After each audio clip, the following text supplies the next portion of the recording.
Hey guys, and welcome back to the channel. Today we are going to be talking about my new daily driver.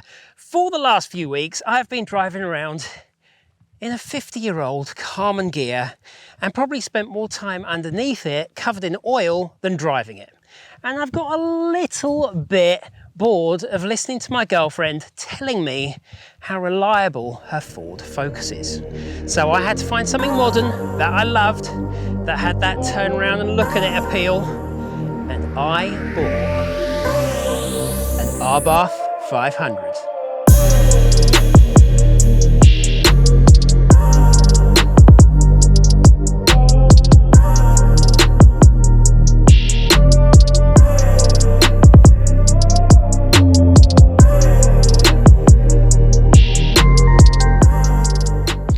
Yep, I did it. I bought myself an Abarth. Now, a couple of my friends have owned these and not stopped raving on about them. One of those owners actually has gone through Lamborghinis, Ferraris, and he always comes back to this absolute pocket rocket. So I started looking for something that would be fun and was a modern icon. And once I started looking into different cars, the Abarth just kept coming up over and over again. Abarth was formed in 1949 by Carlo Abarth. The logo is actually his star sign. That's why we've got the scorpion on the car. His first foray into cars was actually designing an exhaust for the Fiat 500. And within Abarth's first year of trading, they sold over 5,000 exhausts. So whilst we might think modding cars is quite a new thing, it's been round since cars have been on the roads. Now, one thing you may have quite easily noticed about these cars is they're a little bit small, and I use it mostly for walking Nero. However, the boot space isn't great. Come on, puppy.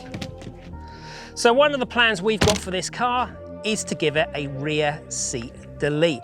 The great thing about Fiat and about Abarth is that there is a massive customization catalogue that you can get your hands on. You can customize everything from the wheels to the springs to the engine bay. Now, these cars start off stock at 134 bhp on a bottom end model, which this is. This is the standard Abarth 500. However, I was watching a video today of someone who had tuned this to 350 brake horsepower, which is absolutely ridiculous considering that it's a 4-pot engine and 16 valve. You can still get a motorway mileage MPG on these of around about 60, which is absolutely nuts, and that is why I decided to choose this. It really does tick a lot of boxes. This is a baseline model, so this is an Abarth 500 from 2014.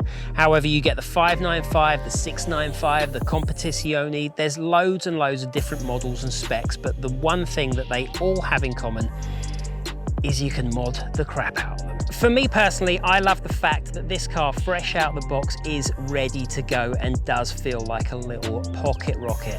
However, the addict in me, after owning this car for only 7 days, has already spanked a small fortune in upgrades. Because of how tiny these little engines are and how tuned they are, they do tend to suffer with overheating. So one of the first modifications that I wanted to do was try and get a bit more cold air into the engine. I looked at the ram air kits and also Forge cold air induction kits. Now, the ram air kits, they actually sit on top of the engine, and I couldn't really get my head around how that would be of any benefit to the engine, because it was basically pulling hot air from the engine compartment, which is what led me to the Forge cold air kit, which seemed a lot better. It does need a little bit of fettling. You do have to take off the scuttle, cut through it, but the outcome is you do end up having an induction kit that is pulling cold air through the scuttle rather than warm air off the top of the engine block. Now, once we'd taken off the original induction system off of the car, I decided to actually go ahead and upgrade the silicon pipes going to the turbo as well. So we've got new silicon there. And again, reading up on it, I don't know how much of a difference it makes, but this is a much smoother pipe. There's no creases in it at all, so hopefully you're getting better airflow to your turbo. The other thing that we bought from Forge was the atmospheric dump valve. So instead of having the recirculation system that comes through this pipe here, that's now been blanked off. We've put in the dump valve, and let's be honest, sounds awesome. Not entirely sure if it actually does a damn thing for the engine, but I bloody love that sound. Just as a side note, and one thing that I read on a lot of the forums when it came down to the Forge induction kits, is that it does produce a lot more noise. You know, the forced induction is coming from the turbo, and previously when you have your standard induction on the car, there's a silence in there, so you can't feel that suck of air. The air is being pulled from within the engine compartment as well, so that's another thing that kills that noise. The other thing that's really interesting with the Forge system is that you do hear the turbo flutter, and again, people have reported this as being a thing that started once they've put in the Forge systems, but the flutter's always there. If you wind down your window on a standard setup and listen to your engine when you change gear, you will be able to hear that same fluttering noise, just a little bit. With this, it's basically like a megaphone. It's like a pipe that the end of it is facing you in the driver's compartment. So any noise that turbo is making, any induction that you're getting off of this system as well, is easily heard through into the compartment of the car. Now for me, the biggest upgrade on any car when I get it is making sure I've got the right rubber on the road. With such a small engine putting out so much power on a front-wheel drive car, when we purchased this, it did have budget tyres on it, and we were simply getting zero traction control. We were also getting the ESC light coming up, which I think may have been partly down to having these bad tyres on there. So we bit the bullet yesterday and we purchased a set of Michelin Pilot Sport 5s. I will admit they are pricey. However, you do get what you pay for, and I have noticed a considerable change in riding with these tyres on the car. Now, if you're looking for a tyre that's best bang for buck and it gets rave reviews on the Abarth forums, it would be the Uni-Royal Rain Sport 5s. They'll come in probably about 150 quid cheaper for the set over the Pilot Sports if you don't want to get these. And as I say, a lot of people do recommend those tyres. Right, that's enough of that. Let's take it for a little drive. When it comes to the interior of the car and comfort, there are a couple of things that I've done which have absolutely transformed this car for me. Firstly, seats. No lower lumbar support. £12 from Halfords.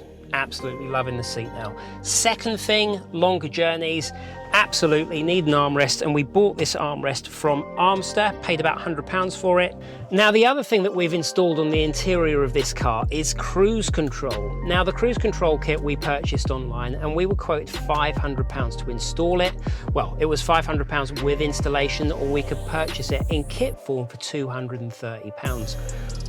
I'll be honest, I was a little bit dubious about the process. There's only one video online currently. It's in Italian, but the guy does go through the process in a really good visual way, so you know what you're doing. You need about 4 tools to install the kit, and now when I do any long road trips, I haven't got to worry about getting ankle ache because of that weird angle that you have on the accelerator pedal in these little cars. Again, big transformation to using this as a daily driver, and I'm super, super happy with that. One of my biggest complaints about the car is the seating position, and this is something that you'll hear over and over again when you're doing your research, and if you're looking into buying one of these cars. When you get into the car, you feel more like you're sitting on the seat rather than in it.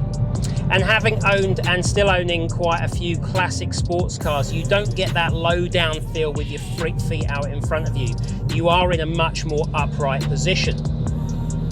However, saying that, after the first day, I've got absolutely used to it, no problem at all.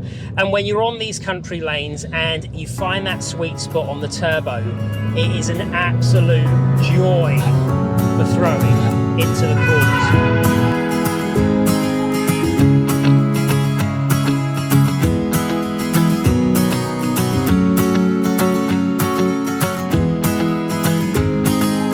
Well, I think this beautiful Scottish weather is going to dictate the end of this video. If you've enjoyed the content, please subscribe, and I will be back very soon with more videos on something else that I've probably bought and shouldn't have done. I'll catch you very soon. Bye guys.